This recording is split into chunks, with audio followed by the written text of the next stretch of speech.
Bonjour à toutes et à tous, je suis Sami Adrien Koda et aujourd'hui je suis chargé de vous parler de l'épargne. Il faut déjà savoir que le revenu de tout individu a deux destinations qui sont possibles, à savoir l'épargne et la consommation.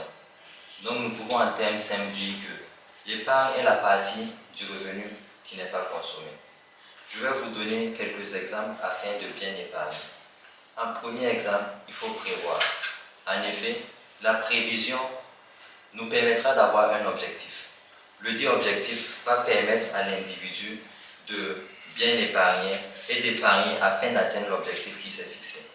En deuxième point, nous pouvons dire que l'épargne doit être systématique, c'est-à-dire dès lors que nous recevons notre argent, nous devons déjà mettre la partie que nous pensons pouvoir épargner de côté et consommer le reste. Comme troisième point, nous pouvons dire que l'épargne doit être réaliste, c'est-à-dire que le montant que nous avons comme revenu doit nous permettre de vivre et d'épargner. C'est-à-dire, il ne faudrait pas pour un revenu de 1000 francs vouloir épargner 900 francs. Ça ne sert à rien. Nous pouvons épargner à titre d'exemple 100 francs et consommer les 900 autres francs.